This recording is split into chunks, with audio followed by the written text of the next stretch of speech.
দেখো এই যে অত্যাবশ্যক ও কি আছে, অত্যাবশ্যক অনাত্মবশ্যক অ্যামাইনো অ্যাসিড।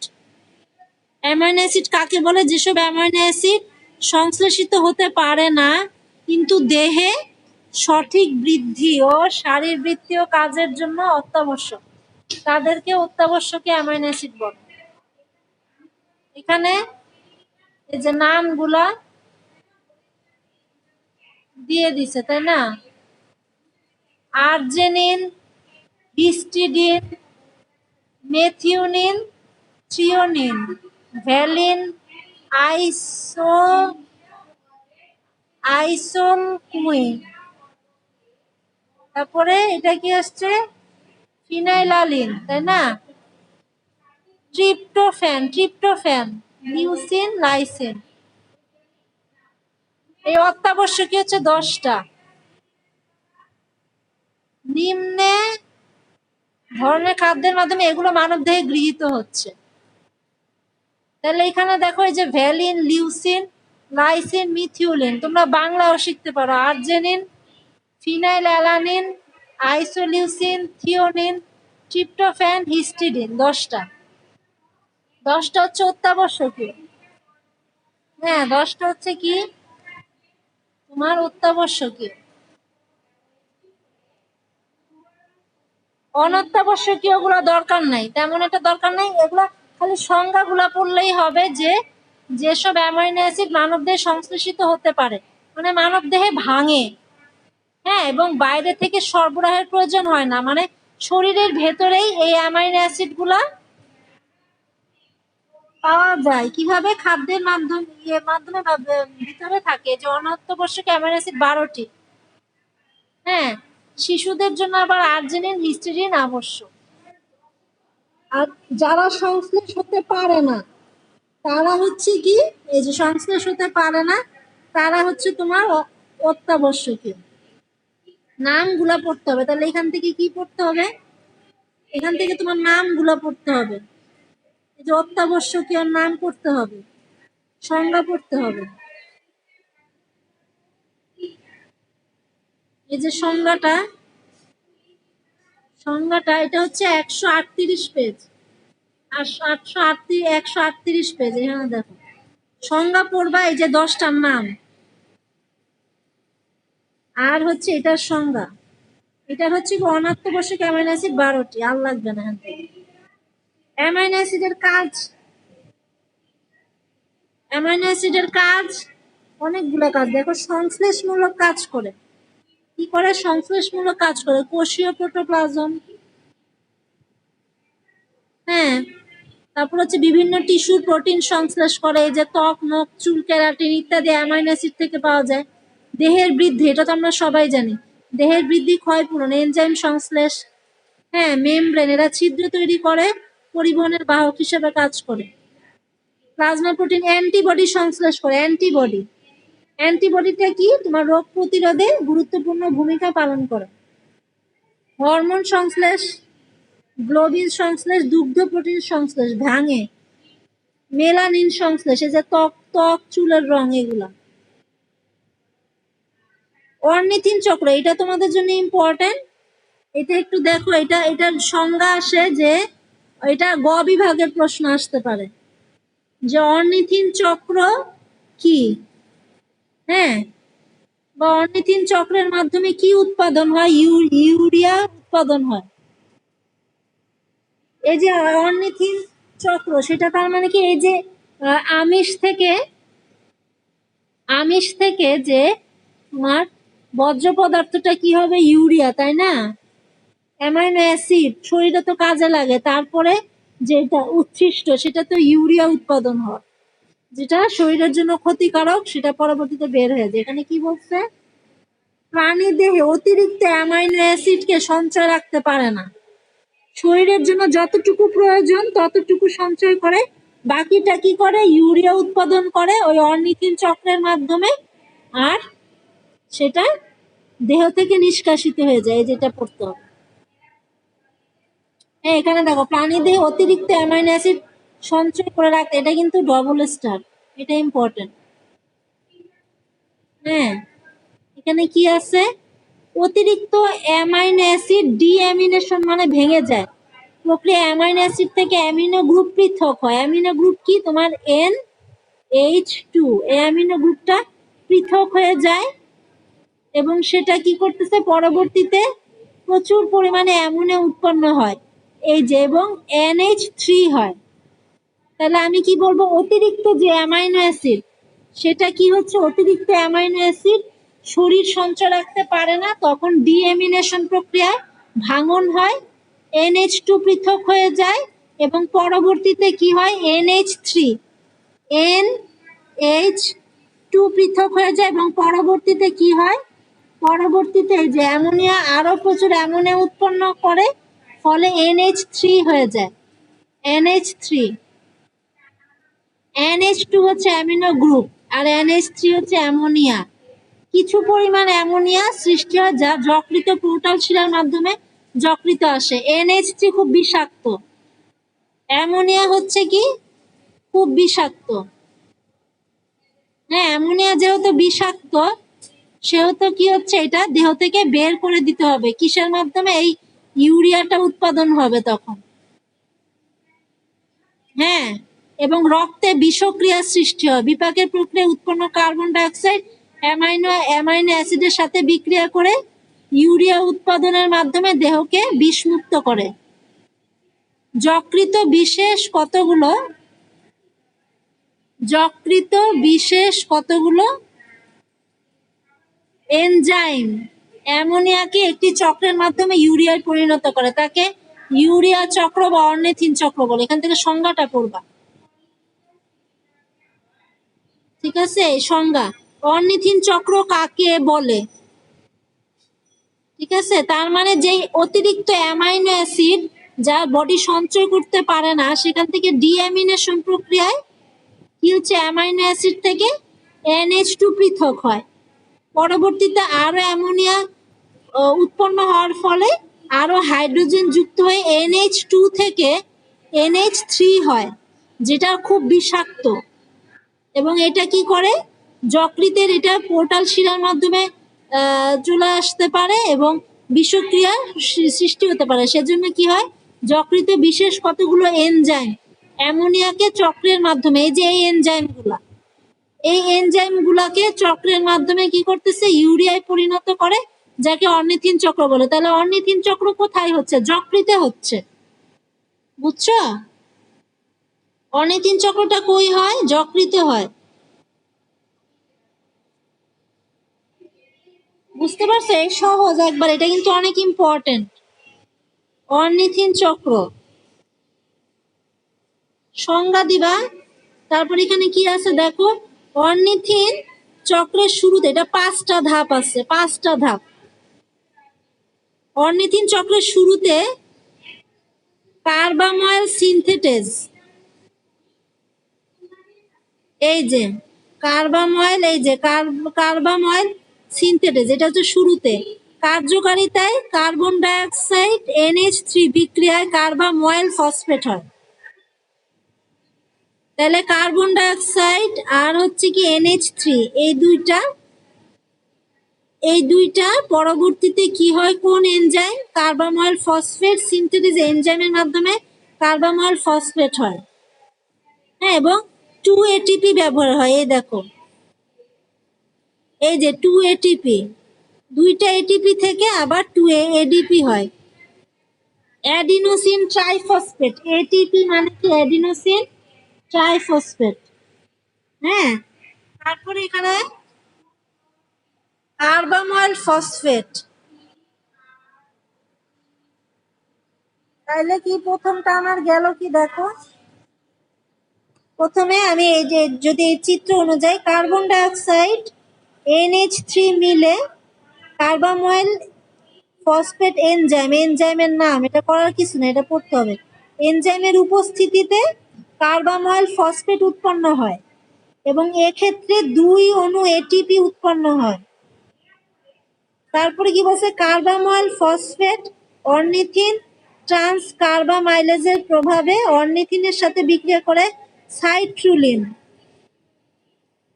ঠিক আছে? সাইট্রুলিন এই যে সাইট্রুলিন গঠন করে। পরবর্তীতে কি হচ্ছে দেখো, এই যে সাইট্রুলিনটা হচ্ছে, ঠিক আছে, এটা তাহলে 1 নাম্বার, এটা হচ্ছে তোমার 2 নাম্বার, এই যে সাইট্রুলিন। তারপরে কার্বামাইল ফসফেট কোন এনজাইম, এই যে অরনিথিন ট্রান্স কার্বামাইলেজের এনজাইমের প্রভাবে কি হচ্ছে, তোমার সাইট্রুলিন গঠন করে 2 নাম্বার। 3 নাম্বার কি, 3 নাম্বার স্টেপ, 3 নাম্বার স্টেপ হচ্ছে উৎপন্ন সাইট্রুলিন ম্যাগনেসিয়াম এপিটি উপস্থিতিতে আর্জিন ও সাকসিনিড সিনথেটেজ। এই যে আর্জিন ও সাকসিনিক সিনথেটেজ, এগুলো হচ্ছে এনজাইম, উপস্থিতিতে কি উৎপন্ন করবে, আর্জিন সাকসিনিক অ্যাসিড পরিণত করে। এটা হচ্ছে 3 নাম্বার। কিছু করার নাই, নামগুলো একটু কঠিন।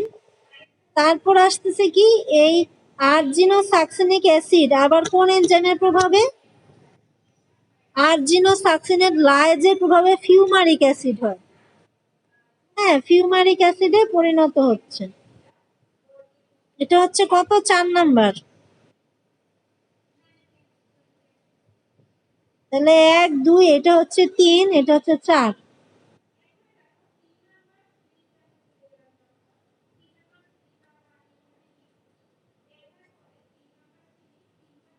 এই যে 4 নাম্বার দেখছো, এখানে লিখে দিছে আর্জিনো সাকসিনিক 140 141 নাম্বার পেজ। এই যে আর্জিনো সাকসিনিক অ্যাসিড, আর্জিনো সাকসিনেট লাইজ এনজাইমের প্রভাবে আর্জিনিক ফিউমারিক অ্যাসিড। তারপর সর্বশেষ ধাপে আর্জিনেট এনজাইমের প্রভাবে পানি সংযোগে ইউরিয়া উৎপন্ন হয়। এই যে সর্বশেষ ধাপটা যদি দেখি এখানে, এই যে ফিউমারিক অ্যাসিড, পরবর্তীতে কি হচ্ছে, এই যে ফিউমারিক অ্যাসিড পরবর্তীতে আর্জিনিনের মাধ্যমে আবার ইউরিয়া আলটিমেটলি উৎপন্ন হয়ে যাচ্ছে।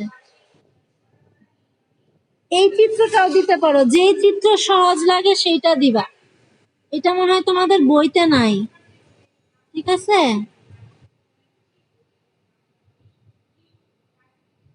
বুঝতে পারছো?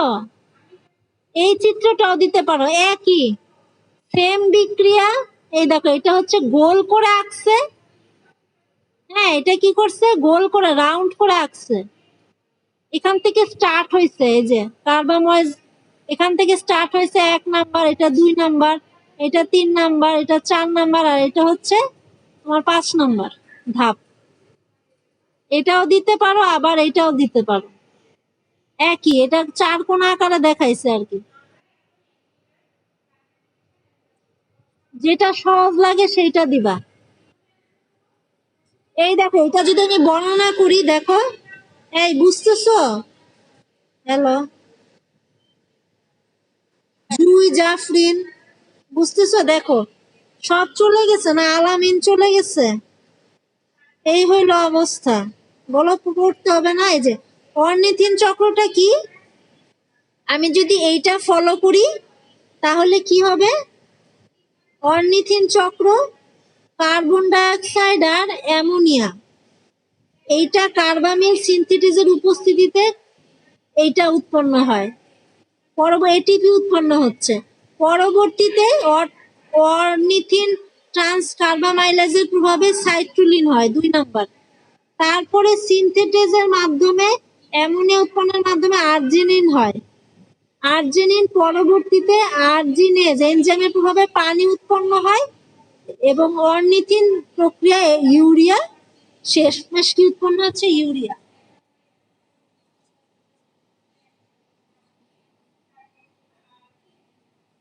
হ্যাঁ, এই তো, বুঝছো, এই পাঁচটা ধাপ করতে হবে।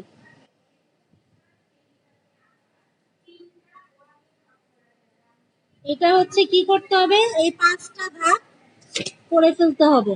এই যে উৎপন্ন ইউরিয়া যকৃত কোষের মাইটোকন্ড্রিয়া হতে ব্যাপক ব্যাপক না, ব্যাপন প্রক্রিয়া। এটা কি হবে ঠিক করে নাও, ব্যাপন। ব্যাপন পদ্ধতিতে রক্তে চলে আসে, বৃক্কের মাধ্যমে পরিস্রাবিত হয়ে মূত্র হিসেবে বাইরে পরিত্যক্ত হয়। তার মানে যকৃতে কিন্তু অর্নিথিন চক্র কোথায় হয় বলো? অর্নিথিন হচ্ছে ইউরিয়া তৈরির যে প্রক্রিয়া, সেটা অর্নিথিন চক্র যকৃতে হয়। পরবর্তীতে যকৃত কোষের মাইটোকন্ড্রিয়া হতে ব্যাপন পদ্ধতিতে কিডনিতে চলে আসে। কিডনিতে আসার পরে মূত্র তৈরি হয় এবং শরীর থেকে নিষ্কাশিত হয়।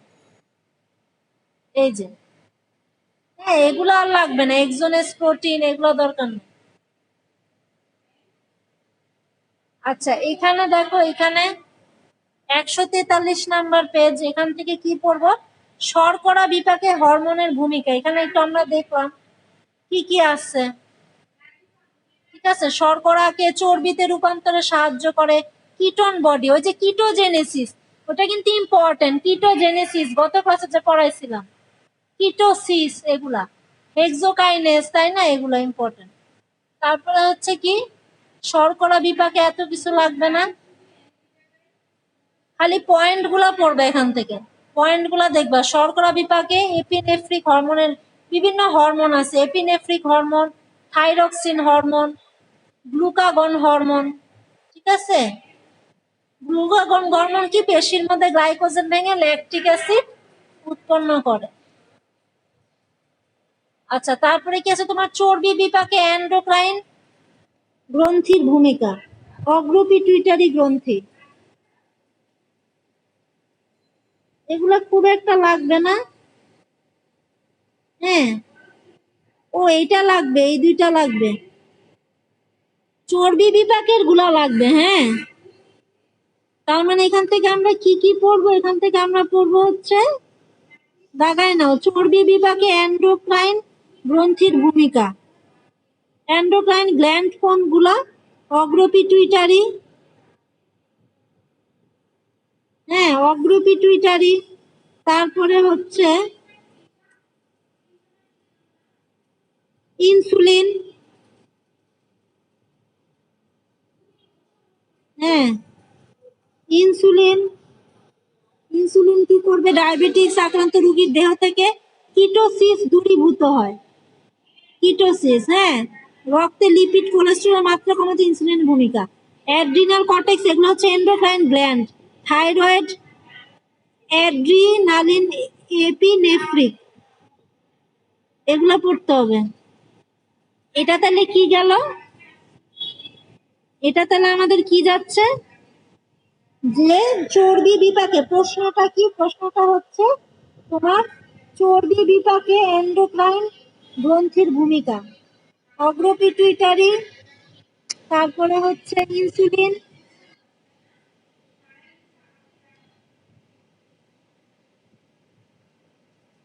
এগুলা, ইনসুলিন, অ্যাড্রিনাল কর্টেক্স, থাইরয়েড, এগুলা ছক লাগবে না। তারপর আসছে কি চর্বি বিপাকে ভিটামিনের ভূমিকা, এটাও প্রশ্নে আসে। কি কি ভিটামিন, চর্বি বিপাক, চর্বিটা যে বিপাক হবে সেখানে হচ্ছে ভিটামিনের ভূমিকা। এই যে থায়ামিন, ভিটামিন বি1, শর্করা আমিষ থেকে চর্বি সংশ্লেষিত করে enzyme. Riboflavin, vitamin B2, fatty অ্যাসিডের বিটা জারণ করে। নিকোটিন, নিকোটিনিক অ্যাসিড, ভিটামিন বি3, শর্করা থেকে চর্বি গঠনে সহায়তা করে। প্যান্টোথেনিক অ্যাসিড, ভিটামিন বি5, হ্যাঁ, এইটা উৎপন্ন করে। সায়ানোকোবালিন, ভিটামিন, তোমাদের যদি এগুলা মনে না থাকে দিবা, চর্বি বিপাকে ভিটামিনের ভূমিকা। চর্বিটা যে বিপাক হবে মানে স্নেহ জাতীয় খাদ্য, সেক্ষেত্রে যে বিপাকটা হবে অর্থাৎ অপচিতি এবং উপচিতিমূলক বিক্রিয়া, সেটা কি হবে? যে এই ভিটামিন গুলো ভূমিকা রাখে। ভিটামিন বি1, বি2, বি3, বি5, বি12 আর বি6।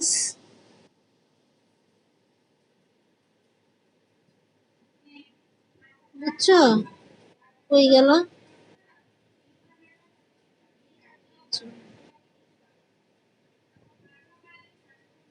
বুঝছো জাফরিন?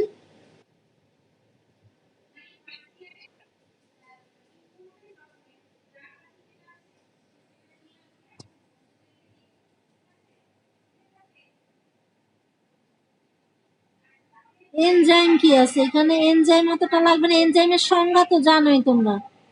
রাসায়নিক বিক্রিয়ায় কি করে? অংশগ্রহণ করে, বিক্রিয়ার গতিকে ত্বরান্বিত করে এবং বিক্রিয়া শেষে অপরিবর্তিত থাকে সেসব জৈব যৌগকে এনজাইম বা উৎসেচক বলা হয়। কোএনজাইম কাকে বলে? কোএনজাইম হচ্ছে এই যে অপ্রোটিন অংশ থাকে প্রস্থেটিক গ্রুপ, সেই ধাতুর অণুতে গঠিত হলে তাকে কোফ্যাক্টর বা জৈব অণুতে গঠিত হলে তাকে কোএনজাইম বলা হয়।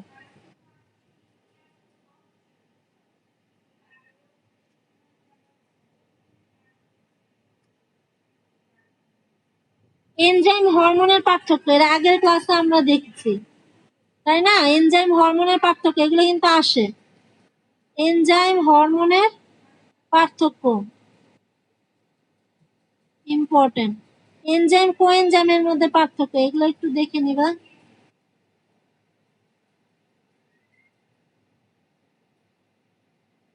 এটা হচ্ছে রাসায়নিক বিক্রিয়া উভমুখী, হরমোনের হচ্ছে রাসায়নিক বিক্রিয়া একমুখী। স্বনালী গ্রন্থি হচ্ছে এনজাইম, আর অনালী গ্রন্থি কোনো নালী থাকে না।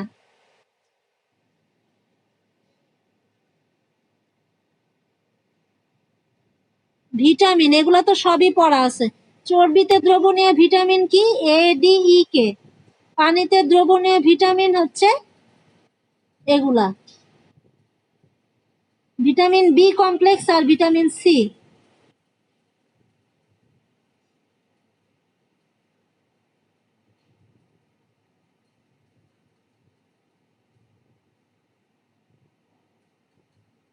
এগুলা সব আছে, হ্যাঁ এগুলা তো আগের ক্লাসেই পড়া। ওই যে অধ্যায় 2 এগুলা ছিল, তাও পারলে এগুলা দেখে নিও। ভিটামিন এ উৎস, কাজ, অভাবজনিত রোগ। এ ডি ই কে এগুলো হচ্ছে কি তোমার চর্বিতে দ্রবণীয়। আর ভিটামিন বি থেকে ভিটামিন সি, এম, এইচ এগুলো হচ্ছে তোমার কি সব পানিতে দ্রবণীয়।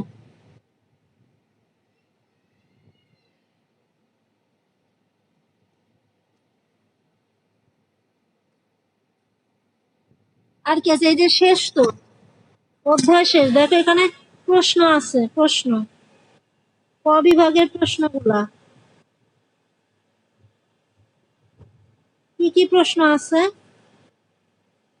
এই যে অপচিতি কাকে বলে, উপচিতি কাকে বলে? অপচিতি হচ্ছে কি? প্রাণীদের পরিপাক শোষিত বিভিন্ন উপায়ে সাইটোপ্লাজমে পৌঁছায়, হ্যাঁ, যে রাসায়নিক বিক্রিয়া সেটা হচ্ছে অপচিতি।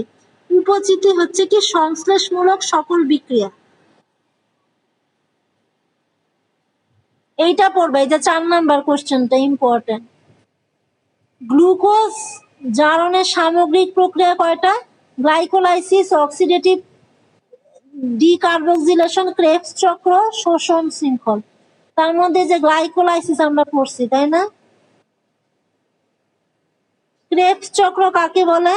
ক্রেবস চক্র মনে চলে আসছে, এজন্য পড়ায়নি ডিটেলস। খালি সংজ্ঞাটা, প্রতি অণু অ্যাসিটাইল কোয়ে থেকে মাইটোকন্ড্রিয়ার মাধ্যমে ধারাবাহিক যে চক্রে প্রবেশ করে, কার্বন ডাই অক্সাইড এবং পানি উৎপন্ন হয়। হ্যাঁ, স্যার হ্যান্স ক্রেবের নাম অনুসারে এটাকে না বলা হয়েছে ক্রেবস চক্র। তারপরে হাইপার কোলেস্টেরোমিয়া, এটা মানে কি? এটা হচ্ছে অনিয়ন্ত্রিত ডায়াবেটিক্স, যাদের যকৃত ক্ষতিগ্রস্ত, অসুখ আছে, ডায়াবেটিক্স অনিয়ন্ত্রিত, হাইপোথাইরয়েডিজম, এদের এদের কি হয়? এদের রক্তে কোলেস্টেরল আধিক্য। তার মানে কোলেস্টেরল বলে না যে তোমার রক্তে কোলেস্টেরল বেশি, সেটাকে ক্লিনিক্যালি কি বলে? হাইপার কোলেস্টেরোমিয়া। কি বলে? হাইপার কোলেস্টেরোমিয়া।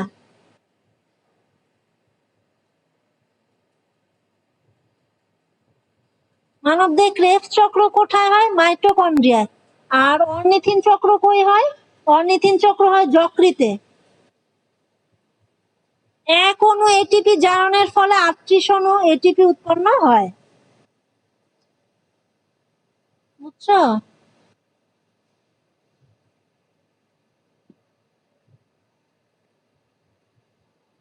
এই দেখো মাইটোসিসের কোথায় গ্লাইকোজেনেসিস হয়? যকৃতে, পেশিতে। তারপরে এই প্রশ্নটা, এই যে শর্করা বিপাকে দুটি গুরুত্বপূর্ণ ভিটামিনের নাম, এটাও ইম্পর্টেন্ট। কি কি? চর্বি তো সঞ্চিত চর্বি কাকে বলে? সঞ্চিত চর্বির কাজ। বিপাকীয় পথ কাকে বলে? এগুলো শিখবা। এই যে এই প্রশ্নগুলো আমি দাগায় দিচ্ছি। শর্করা বিপাকে গুরুত্বপূর্ণ ভিটামিন হচ্ছে B3, B1, B5। তাহলে 135 135 এই তিনটা ভিটামিন বি হচ্ছে শর্করা বিপাকে গুরুত্বপূর্ণ ভূমিকা রাখে। সঞ্চিত চর্বির কাজ কি? দেহের উপরিতল অবস্থান পূর্বক দেহ অঙ্গ প্রত্যঙ্গের আকৃতি প্রদান করে, এগুলা। ঠিক আছে। বিপাকীয় পথ কাকে বলে? এটা আসে মেটাবলিক পাথওয়ে। মেটাবলিক পাথওয়ে বিপাক সংক্রান্ত রাসায়নিক প্রক্রিয়া যে ধারাবাহিক বিক্রিয়ার মাধ্যমে সংগঠিত হয় সেটা হচ্ছে মেটাবলিক পাথওয়ে। বুঝছো?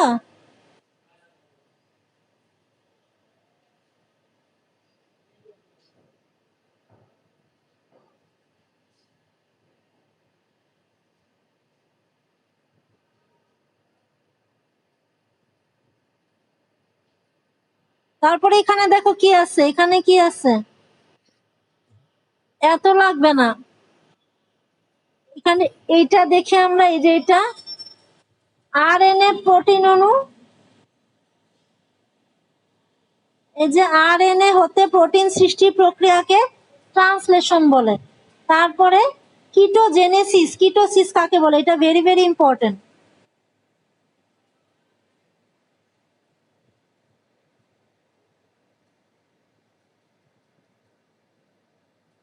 ঠিক আছে। কিটোন বডি গঠন পদ্ধতিকে কিটোজেনেসিস বলে। কলা রসে বা কলায় অস্বাভাবিক মাত্রায় কিটোন বডি জমলে তাকে বলা হয় কিটোসিস। গ্লাইকোলাইসিস কাকে বলে? এই যে এটা গ্লাইকোজেন ভেঙে যকৃতের মাধ্যমে গ্লুকোজ এবং পেশির মাধ্যমে পাইরুভেট ল্যাকটিক অ্যাসিড প্রক্রিয়া। কিটোলাইসিস কাকে বলে? সংজ্ঞাগুলো দেখতে হবে। এই যে কিটোনেমিয়া, কিটোনিউরিয়া কাকে বলে? এখান থেকে তোমাদের প্রশ্ন থাকবে কিটোজেনেসিস, কিটোন, কিটোসিস, কিটোনেমিয়া, কিটোনিউমোনিয়া, এগুলা। ঠিক আছে। এই তো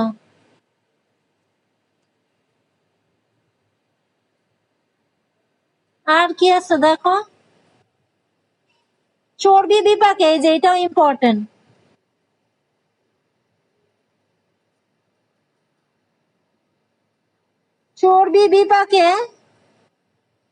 চর্বি বিপাকে সাহায্যকারী দুটি ভিটামিনের নাম লেখো। B1, B2, থায়ামিন আর রিবোফ্লেভিন। ডিঅ্যামিনেশন কাকে বলে?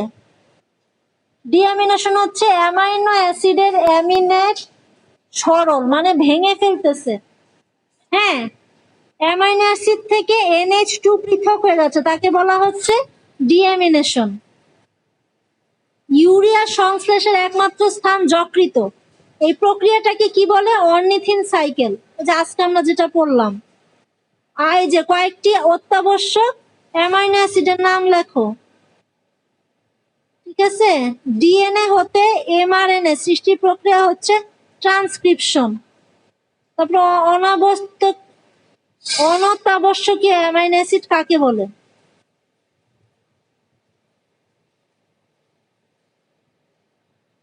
এইটা, এগুলো পড়লেই হবে, আর লাগবে না, এগুলো লাগবে না তো।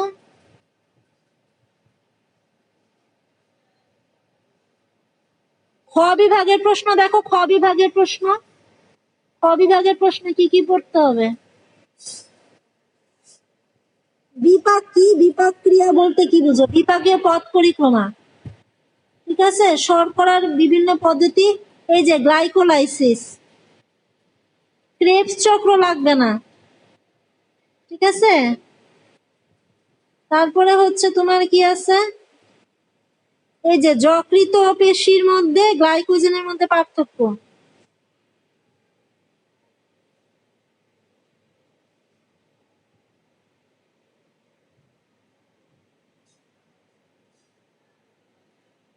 তারপরে যে এটা লাগবে, অত্যাবশ্যকীয় অনাত্যাবশ্যকীয় অ্যামাইনো অ্যাসিড, এই যে বাবা, এই যে অত্যাবশ্যকীয় অ্যামাইনো অ্যাসিড, অনাত্যাবশ্যকীয় অ্যামাইনো অ্যাসিড, চর্বি বিপাকে হরমোনের ভূমিকা, চর্বি বিপাকে হরমোনের ভূমিকা,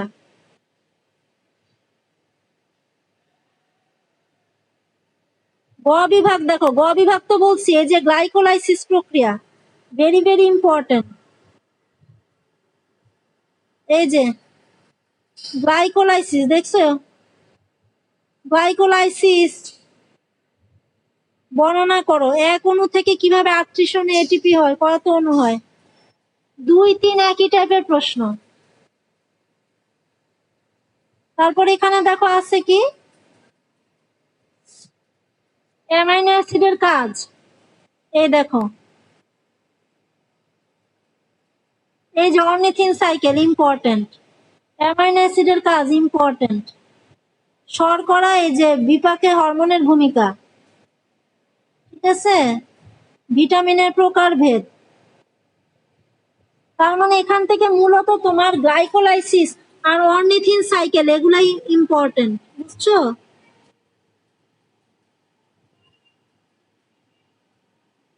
জুই জাফরিন বুঝতে পারছো, তো দাগাই দিলাম।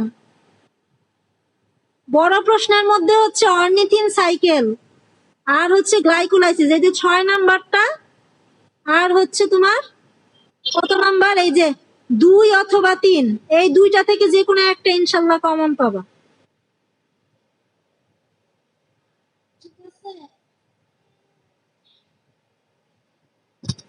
তারপরে তো যে এনজাইম কি, অ্যামাইনো অ্যাসিড আছে, তারপরে চর্বি বিপাকে ভিটামিনের ভূমিকা, তাই না, চর্বি বিপাকে এন্ডোক্রাইন গ্রন্থির ভূমিকা, এগুলা। এই তো ক্লাস শেষ।